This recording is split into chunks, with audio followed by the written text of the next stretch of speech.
பல உயிரினங்கள் வாழ்கின்றன. அதில் சுறாக்கள், திருக்கைகள் மற்றும் பேசுறாக்கள் எனப்படும் விசித்திரமான கைமேராக்களும் அடக்கம். ஆனால் மனிதனின் பேராசையால் இந்த அதிசய உயிரினங்கள் இப்போது ஒரு புதிய ஆபத்தை சந்திக்கின்றன. அதுதான் ஆழ்கடல் சுரங்கம். ஹவாய் பல்கலைக்கழகம் நடத்திய ஒரு புதிய ஆய்வில் ஒரு அதிர்ச்சி தகவல் வெளியாகியுள்ளது.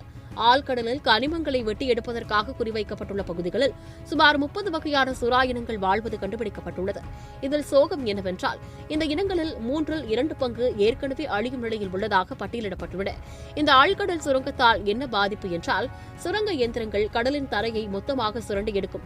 இதனால் சுறாக்கள் முட்டையிடும் இடங்கள், அதாவது அவற்றின் நர்சரிகள், மொத்தமாக அழிக்கப்படும். மேலும் சுரங்க பணியால் கிளம்பும் லட்சக்கணக்கான டன் மணல் மற்றும் துகள்கள் தண்ணீரை மாசுபடுத்தி சுறாக்களால் சுவாசிக்க முடியாத, வாழ முடியாத ஒரு நரகமாக அந்த பகுதியை மாற்றிவிடும்.